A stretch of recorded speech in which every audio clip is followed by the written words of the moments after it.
Dr. Russell, and maybe I'll just highlight one point at the end of your slide that PHP is not only coming to Emory, but you'll be hearing about Delcath is actually launching a multi-institutional trial. They're starting to open sites around the country as well. So although if any of you live around here or want to travel to Atlanta, but also there will be other sites around the country.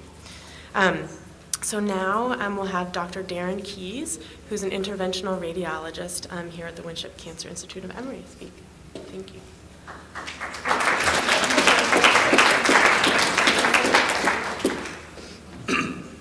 Well, thank you so much for having me here today. I'm happy to speak about local therapies for uveal melanoma liver metastases. Dr. Russell gave a great overview of kind of the problem that we're dealing with and the surgical approach to it. And I'm going to talk about some things that, are for patients that aren't really candidates for surgery. And the caveat to that is usually is that the disease is a little bit more far progressed. So the outcomes are going to be a little different. We'll get into that. So first thing that I'm going to try to make you all understand was what is liver-directed therapy. Then we're going to talk about two different main components of liver-directed therapy, percutaneous ablation and then catheter-directed liver therapy. And then we'll discuss the role of both of these techniques in uveal melanoma metastases. So what is liver-directed therapy? It's basically an oncologic treatment that's targeted solely at the liver. It's minimally invasive. Generally, it has tolerable side effects. Generally, the recovery is relatively quick from these procedures. And generally, it has a very safe, low-risk profile in terms of complications. Why does it work? Well, why is it helpful? The liver is a vital organ. You can't live without it, right? Ultimately, progression of liver metastases usually leads to liver failure. And systemic therapies can be limited in uveal melanoma. So if you can control the liver metastatic disease, it can improve your survival in certain cancers. And this is particularly true for uveal melanoma. So who should get it? Patients with liver-dominant metastatic disease, regardless of cancer type. Generally, in these cases, primary tumor should be known to respond to liver-directed therapy. The primary should either be removed or under control. And you should have a relatively low burden or preferably no metastatic disease outside the liver. And that's a very important concept. If you have liver metastases, but you also have metastases spread throughout your bones or in your lungs and other organ systems, you're probably not the best candidate for this because it's not going to have a big impact on your overall outcome. But if the majority of your metastatic disease is located to the liver, and maybe you have one nodule in the lung or you have one other site in another organ system, that's the kind of patients that we're looking for these types of therapies. And generally, we're looking for patients that have liver involvement, but not that's completely overrun. If your liver is completely full of metastases, greater than 70%, that puts you at a higher risk for having a complication for these types of treatments. So we like to get patients early along the course of their disease. So in terms of liver-directed therapy, again, we're going to talk about percutaneous ablation first, and then catheter-directed therapy. Now for percutaneous ablation, we can either use heat, which we call microwave ablation or radiofrequency ablation, or we can freeze tumors, and that's something called cryoablation. In these procedures, percutaneous ablation in a box is considered curative intent for that type of tumor that you're treating at that site. So if you just have a single tumor in the liver and you can treat it with an ablative procedure, meaning that the tumor is of appropriate size and you can get good margins around it, it's almost akin to kind of a focal surgical resection. So the chances of the tumor coming back at that treatment site are very low. Now, these catheter-directed therapies are more palliative intent, and we're going to talk about chemoembolization, radioembolization, and immunoembolization. And they're palliative in intent because generally these procedures are used when there is metastatic disease throughout the liver that's not amenable to surgical resection or percutaneous ablation. So percutaneous ablation is a minimally invasive way of killing a tumor, essentially, and you use either heat or cold to do it.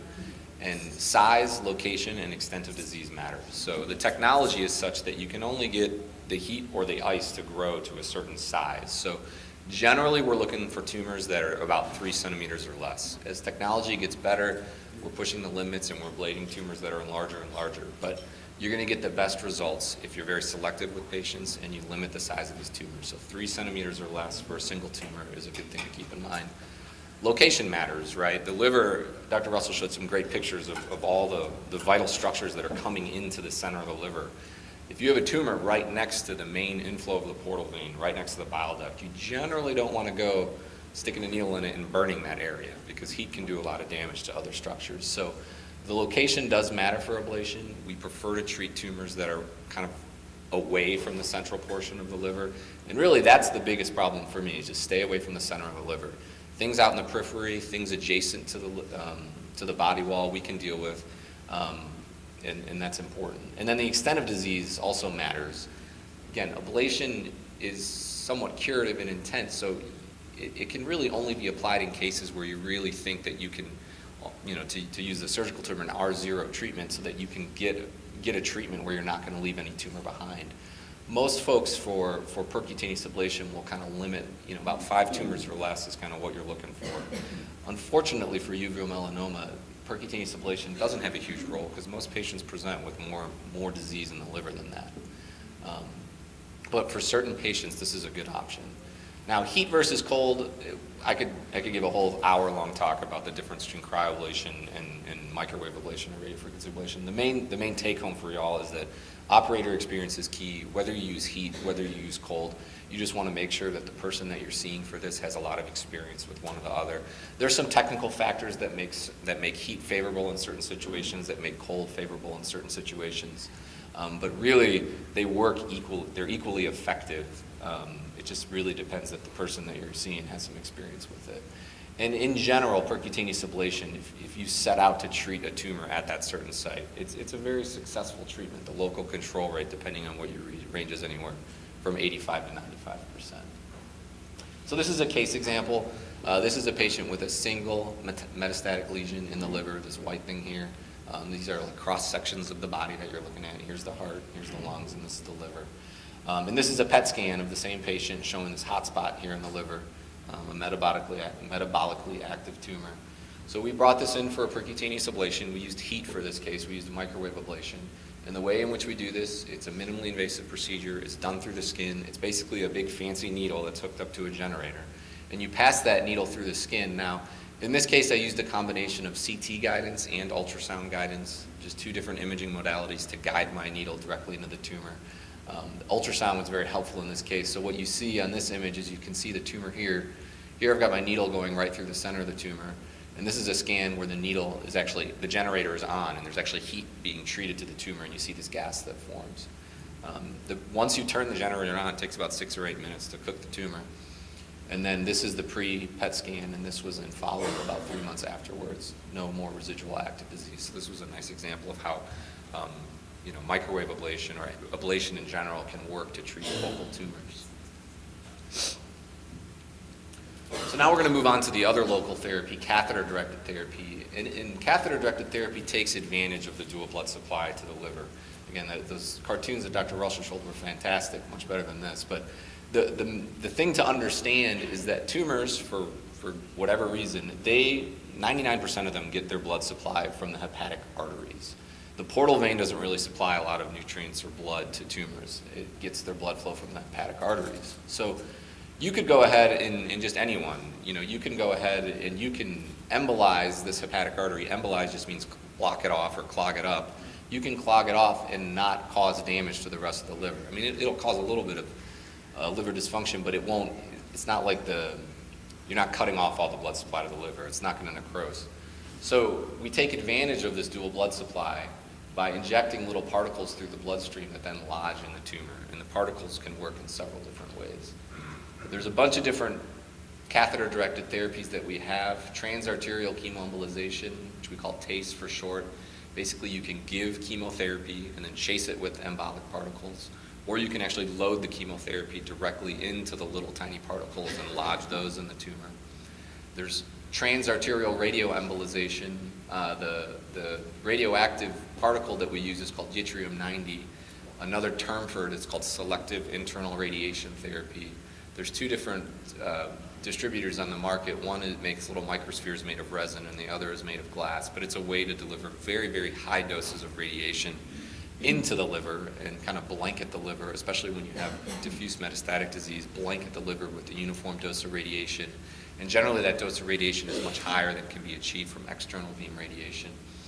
And then finally, immunoembolization is something kind of new that is being heavily studied at Thomas Jefferson, and that involves injecting basically a glycoprotein instead of chemotherapy. It's analogous to a TACE, except you're just not using chemotherapy, you're using this glycoprotein, and we'll talk about that in a second too. So TACE, TACE is used in a lot of different cancer types. It's been performed for years and years. It was first performed in the 1980s. This is kind of what it looks like. For uveal melanoma, there's no standard for what kind of drug regimen is going to be used. But you basically make an emulsion of the drug with this oil called lopiodol, and then you infuse it into the hepatic artery, and then you chase it with these little particles, and the particles prevent the drug from washing out and going into the rest of your body. So it truly is a local therapy. And the particles also block off the blood supply and help starve the tumor of its nutrients. How has TACE worked in uveal melanoma? Without getting too technical, this is basically a chart showing all the studies that have been done on TACE for chemoembolization that have a reasonable number of patients. But again, these are small studies. All of these studies are, aside from this one, less than 100 patients, less than 50 patients. These are just retrospective studies, so it means that doctors are treating patients with what they think is best, and then they're looking at their outcomes after the fact. The take-home message, I think, from this is that TACE works, and if you respond to TACE, you're going to have a much better survival. This column here shows survival of those that had a response to therapy versus the survival of those that did not respond to the therapy, and then the overall median survival. So if you're in that group of patients that responds to these therapies, it can add a significant amount of time to your overall survival. Radioembolization, Y90, is somewhat analogous to TACE, but instead of using chemotherapy loaded on beads, we use radioactive beads. They're infused into the hepatic artery, and again, we try to blanket the liver in kind of a uniform dose of radiation that can exceed what you can give through the skin. This is one of the actual devices. I tried to make this vendor free, so unfortunately I missed a little spot there, but this is the resin microsphere device. It looks like something that was built in someone's garage. You'd think it'd be a little more technical than that, but that's what it looks like. You basically attach, this would lead out and go to the patient. And in here you can see this little vial, and there's a little layer of sand down there, and those are little radioactive particles. And you basically stir them up with a syringe, and then you slowly infuse them into the liver once you have access to the bloodstream. Again, these procedures are safe. We're accessing a blood vessel either in your groin or in your wrist. We thread a catheter through the bloodstream into the hepatic artery, and we get these catheters in place. Really, for the experience for the patient is you have to kind of lay quiet on a table and hold your breath every once in a while so we can take some fancy pictures of your blood vessels. But aside from the numbing medicine that comes with the little pinch where we have to access your blood vessel, it's a relatively simple procedure to undergo. Here's an example of a case. This is an MRI, okay? So this is an MRI of someone's abdomen. Cross sections of the belly. Here's your liver, here's your spleen, here's your stomach. In this patient, these bright spots in the liver are sites of tumor, okay? So kind of centrally in the liver here, there's tumor. There's some tumor here in the left hepatic lobe, and I couldn't show the whole liver, but there was disease throughout the liver. And here's a picture of an angiogram. Here we did this from a femoral approach, so there's a catheter that extends from the groin, and we park it in a blood vessel that supplies your liver here. You can see blood vessels to the spleen. But all this kind of stuff right here is that big tumor sitting centrally in the liver. So what we do through this catheter is we telescope out a smaller catheter into the blood vessels that go to the liver, and from there we're able to inject these little particles that treat the tumor. This image, it looks like a PET scan, but it's really not. What this image is after we inject the radioactive beads, we get what's called a SPECT CT. Basically, it just allows us, it's almost like a quality check. It shows us where the radiation went in the liver so that we can make sure that the particles were on point. They went to the tumor. We always expect some to go to normal liver. That's fine. And mainly what we want to see is that they didn't end up somewhere else in your body where we didn't want the radiation to go. So how has it worked? Radioembolization for uveal melanoma, again, this has mostly been looked at retrospectively. It's a relatively new thing that people have been doing. These are two of the largest studies that have been published. But when I say large, in the oncology world, these aren't large studies. I mean, these are retrospective studies of 13 patients. This was a retrospective study of 32 patients. And basically what this shows is that it's safe. Again, in these studies on subgroup analysis, the take-home point was that if you had less tumor burden or if you responded to these therapies, you seem to have a survival benefit that exceeds that of patients that just get best supportive care or systemic therapy. But clearly there's a lot more work that needs to be done. We need to be able to look at these therapies in a prospective manner where we can randomize patients to different treatment arms. Finally, I'm going to talk about immunoembolization. It's analogous to everything we've been talking about, except the drug in this case is something called granulocyte macrophage colony stimulating factor. We'll call it GMCSF because it's a lot easier to say. It's basically a glycoprotein that's secreted by immune cells and it stimulates immune activity. So the idea is that if you put this into the liver that has metastatic disease in it, it will stimulate your immune system to try to fight off these tumors. There was a lot of excitement about GMCSF embolization. Dr. Sato works up at Thomas Jefferson, and they've done fantastic work for local therapy in uveal melanoma. And they did an initial phase 1 study. Phase 1 study is basically just, can we do it and is it safe? And they showed that they could do it, and they showed that it was safe. And it showed some survival advantage that seemed to be better than supportive care. So they moved on to what's called a phase 2 study, where they did randomize patients to either get embolization with GMCSF or the control arm was just embolization alone, just the particles with no drug. And what they found is that there was a trend towards improved survival. This is overall survival. There was a trend towards improved survival with the GMCSF group versus bland embolization.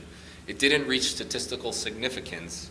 What that means is that if you ran this out with thousands and thousands of patients, the idea would be that they would be equivalent treatments. But what they did find is that, again, patients with greater tumor burden had a better response and a better survival, and that did reach statistical significance.